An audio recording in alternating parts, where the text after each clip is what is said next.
Expansion of aluminum alloy warehouse tent is a comprehensive project. First of all, the original tent structure needs to be comprehensively assessed to ensure that its load-bearing capacity and stability to meet the needs of expansion.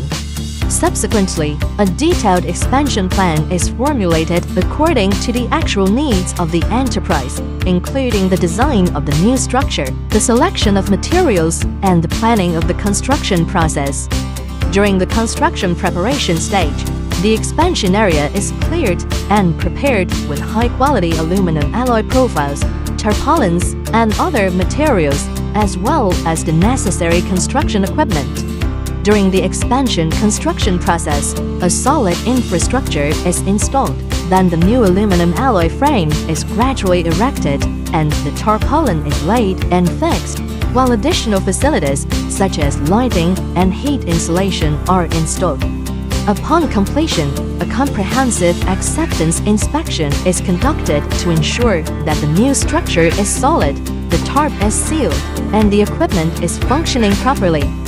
Finally, a regular maintenance program is developed to ensure that the canopy remains in good condition for long-term use and meets the storage needs of the enterprise.